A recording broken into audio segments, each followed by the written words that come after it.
নমস্কার। আজকে আসতে বেশ দেরি হয়ে গেছে, সন্ধে হয়ে গেছে এবং আমি তার জন্য আন্তরিকভাবে দুঃখিত। দেখুন, যেকোনো ব্যবসাতে না ব্র্যান্ডিং ভীষণ ইম্পর্টেন্ট। যদি আপনি ভুলভাল ব্র্যান্ডিং করেন তাহলে আপনার ব্যবসাটা গ্রো হবে না। আপনার ব্যবসাতে ডাউনফলও চলে আসতে পারে। এমনকি আপনার ব্যবসাকে আপনি ভবিষ্যতে খুব বড়সড় স্কেল আপও করতে পারবেন না। যেকোনো ব্যবসাতে ব্র্যান্ডিং বা নাম খুব ইম্পর্টেন্ট। ব্র্যান্ডিং দু ধরনের হয়, একটা প্রফেশনাল বা বিজনেস ব্র্যান্ডিং হয়, একটা হয় পার্সোনাল ব্র্যান্ডিং বা ব্যক্তিগত ব্র্যান্ড। এবার ধরুন যে আপনি একটা মিষ্টির দোকান খুলেছেন, তার আপনি নাম দিয়েছেন ধরুন ব্যানার্জি মিষ্টান্ন ভান্ডার বা মুখার্জি মিষ্টান্ন ভান্ডার। এবারে যখন আপনি এই দোকানটা খুলেছেন, আশেপাশে যত মানে লোকজন আছে, স্থানীয় লোকজন আছে, তাদের মনের মধ্যে শুরু থেকেই এই ধারণাটা আছে যে এটা মুখার্জি পরিবারের সঙ্গে অ্যাসোসিয়েটেড। এই দোকানের মালিকানা মুখার্জি পরিবারের, অন্য কেউ কিন্তু এর মালিক নয়। তাহলে তারা এটা প্রত্যাশা নিয়ে আসে দোকানে যে আমি এই মুখার্জি পরিবারের কাউকে এই দোকানে দেখবো, বা কোনো স্টাফ বা কোনো এমপ্লয়িকে এখানে দেখবো, অন্য কাউকে দেখবো না, রাইট? কিন্তু ধরে নিন যদি এই বিজনেস ব্র্যান্ডিংটাকে আপনি নিজের নামে করতেন, ধরে নিন যে আপনি হয়তো আপনার নাম হয়তো সৌমেন মুখার্জি এবং আপনি সৌমেন মিষ্টান্ন ভান্ডার বলে একটা দোকান খুলেছেন। এখানে কিন্তু শুরু থেকেই মানুষের মনের মধ্যে ধারণা আছে যে এই দোকানটা হচ্ছে সৌমেনের। এখানে আমি যদি যাই তাহলে আমি সৌমেনকে দেখতে পাবো, এখানে সৌমেন বসবে। তাহলে শুরু থেকে সৌমেন পুরোপুরি এটার সঙ্গে বেঁধে আছে। সৌমেন কিন্তু নিজেকে এই মুহূর্তে আলাদা করতে পারছে না এই দোকানটা থেকে।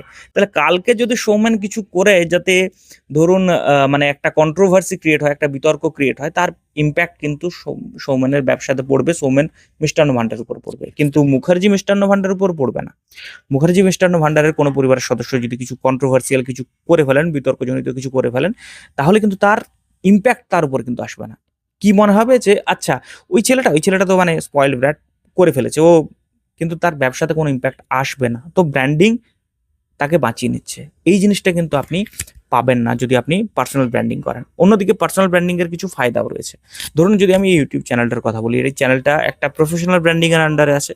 যদি এটাকে আমি পার্সোনাল ব্র্যান্ডিং করি, ধরুন আমি তো এই মুহূর্তে কন্টেন্ট ক্রিয়েটর নই, কিন্তু যদি আমি ক্রমাগত কন্টেন্ট ক্রিয়েশন করে যাচ্ছি, তাহলে আমি কোথাও না কোথাও দিনের শেষে কন্টেন্ট ক্রিয়েটরদের তো আপনি বলতে পারেন যে সমাজের দর্পণ তারা। তাহলে আমার মনে হতে পারে যে কোনো একটা সামাজিক বিষয় নিয়ে আমি কোনো একটা মন্তব্য করব। এবার সেই যে সামাজিক বিষয়টা নিয়ে আমি মন্তব্য করব, সেই মন্তব্যটা কোনো কন্ট্রোভার্সি ক্রিয়েট করতে পারে, কোনো বিতর্ক ক্রিয়েট করতে পারে, কিছু মানুষের তাতে আঘাত লাগতে পারে। এই যেটা তৈরি হবে সেটা কিন্তু আমার চ্যানেলকে ইম্প্যাক্ট করবে। শুধু আমাকে ইম্প্যাক্ট করবে তা নয়, আমার চ্যানেলকে ইম্প্যাক্ট করতে পারে। তাহলে আমার পার্সোনাল ব্র্যান্ডিং এ যেটা এসেছে সেটা কিন্তু আমার চ্যানেলের সঙ্গে টাই আপ হয়ে আছে। এটা যদি আমার প্রফেশনাল ব্র্যান্ডিং এ হয়, কালকে আমার এই বিজনেস চ্যানেলটা বড় হলো, বড় হওয়াতে এবার আমার থেকে তো আরো বেশি ট্যালেন্টেড প্রতিভাশালী মানুষ এই পৃথিবীতে আছে, পশ্চিমবঙ্গের বুকে আছে, ভারতবর্ষের বুকে আছে। আমি তাদেরকে হায়ার করতে পারি, তাদেরকে এই কাজের দায়িত্ব দিতে পারি। এই মুহূর্তে আমি দিতে পারবো না, কারণ আমার কাছে টাকা নেই তাদেরকে বেতন দেওয়ার মতো। কিন্তু যখন আমার কাছে টাকাটা আসবে, যখন চ্যানেলটা বড় হবে, আমার কাছে টাকাটা আসবে, তখন আমি তাদেরকে হায়ার করতে পারবো এবং আমি বিজনেসটাকে স্কেল আপ করতে পারবো। তো যদি কেউ কোনো কন্ট্রোভার্সিয়াল মন্তব্য করে দেয়, আমি তাকে সিম্পলি ফায়ার করে দিতে পারবো এবং নিজেকে বাঁচিয়ে নিতে পারবো, নিজের চ্যানেলকে বাঁচিয়ে নিতে পারবো, নিজের ব্র্যান্ডকে বাঁচিয়ে নিতে পারবো। এই জিনিসটা কিন্তু আমি পার্সোনাল ব্র্যান্ডিং এর সময় করতে পারবো না, কারণ সেখানে আমি কালকে আমি নিজেকে হায়ার আর ফায়ার করতে পারবো না।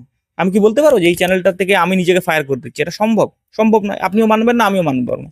আপনি এখানে এক্সপেকটেশন নিয়ে এসছেন যে আপনি আমাকেই দেখবেন, আমার কথা শুনবেন, কিন্তু আমার ব্র্যান্ডেড চ্যানেলে আপনি আমাকে নিয়ে এক্সপেকটেশন রাখেন না। আপনি জানেন যে এই চ্যানেলের সঙ্গে এই মুখটা অ্যাসোসিয়েটেড, কিছুদিন পর আমি এই মুখটাকে নাও দেখতে পারি, অন্য কোনো মুখকে দেখতে পারি এবং সে হয়তো আরো ভালো উপস্থাপনা করতে পারে।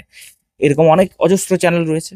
তো প্রত্যেকটা ব্যবসায় কিন্তু এইভাবে কাজ করে। আপনার যা কিছু ব্র্যান্ডিং, সেই ব্র্যান্ডিংটাকে যখন আপনি তৈরি করছেন না, এটা শুধু চ্যানেল না, যে কোনো ব্যবসা আপনি করছেন, সেই ব্যবসাতে দুটো জিনিস মাথায় রাখবেন। অনেকে দেখবেন পরিবারের নামে রাখে, অনেকে হয়তো স্ত্রীর নামে রাখে। যে নামে আপনি রাখুন, যেভাবেই আপনি করুন, যদি সেটা একটা প্রফেশনাল ব্র্যান্ডিং হয়, তাহলে আপনি ভবিষ্যতে সেটাকে অনেক দূর পর্যন্ত স্কেল আপ করতে পারবেন, সেটাকে একটা কর্পোরেট এন্টিটির জায়গা দিতে পারবেন।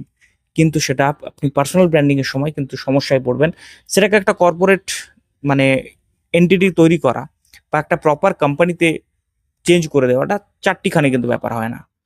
আহ, মানে প্রতিবারে আপনি যখন করতে যাবেন সেটা তো সমস্যা। দেখবেন যে বড় বড় যে সমস্ত বইয়ের কোম্পানিগুলো রয়েছে না, যেমন ধরুন ম্যাকগ্রো হিল, তো এরা দেখুন নিজেদের সারনেমকে ব্যবহার করেছে। তো আপনি অনেক সময় নিজের সারনেমকেও ব্যবহার করতে পারেন। আমাদের আহ, মানে ব্যবসাতে অনেকেই পদবি ব্যবহার করেন, রাইট? তো পদবি ব্যবহার করার চেষ্টা করবেন। আমি পার্সোনালি আপনাকে রেকমেন্ড করব যে পার্সোনাল ব্র্যান্ডিং করুন। যদি আপনি সোশ্যাল মিডিয়া ইনফ্লুয়েন্সার হতে চান, করুন। সেখানে আপনার নাম, যশ, খ্যাতির খুব প্রয়োজন আছে। সেক্ষেত্রে পার্সোনাল ব্র্যান্ডিং রাখুন। নিজের নামে আপনি ইউটিউব চ্যানেল খুলতে পারেন, নিজের নামে ফেসবুক পেজ খুলুন, নিজের নামে সোশ্যাল মিডিয়াতে ইনফ্লুয়েন্স করুন। নিজের নামে আপনি যদি ফিজিক্যাল বিজনেস তৈরি করছেন, তাহলে নিজের নামে একটা মিডিয়া হাউস তৈরি করতে পারেন, নিজের নামে আপনি একটা হয়তো ধরুন ট্রান্সপোর্ট বিজনেস করছেন, সেটা করতে পারেন। সমস্ত কিছু সেক্ষেত্রে নিজের নামের সঙ্গে আপনি টাই আপ করতে পারেন, যে আমার ব্যবসা। কিন্তু যদি আপনার মনে হচ্ছে যে ফিউচার ব্যবসাটাকে আমি একটা মানে প্রপার কর্পোরেট স্টাইল নিয়ে আসতে পারবো, তাহলে আমি ব্যবসাটাকে জেনারেলি চেষ্টা করবো যে একটা মানে কর্পোরেট এন্টিটিতে যেন আসে, তো একটা ব্র্যান্ড নেম যেন আসে, সেই ব্র্যান্ড নেমটা যেমন খুশি হতে পারে। কিন্তু এই জিনিসটাকে যদি মেনে চলেন, তাহলে আপনার ব্যবসাটাকে আপনি সেই মতো করতে পারেন, যে আপনার কি চাহিদা সেই অনুযায়ী ব্যবসাটাকে ঠিক করুন, যে আপনার নামটা কি হবে ব্যবসা। যদি আপনার আমার এই ভিডিওগুলো পছন্দ হয়, তাহলে অতি অবশ্যই চ্যানেলটাকে সাবস্ক্রাইব করুন, এবং ভবিষ্যতে এই ধরনের আরো ভিডিও দেখতে পাবেন তাহলে। আর পাশাপাশি ভিডিওগুলোকে শেয়ার করতে পারেন। আর যদি আপনার আমার এই ভিডিওগুলোকে ভালো লেগে থাকে, এই ব্যাপারে কিছু বক্তব্য রাখতে চান, তাহলে নিঃসন্দেহে কমেন্ট বক্সকে ব্যবহার করুন, নিজের মতামত খোলাখুলি দিন। দেখা হবে পরের ভিডিওতে।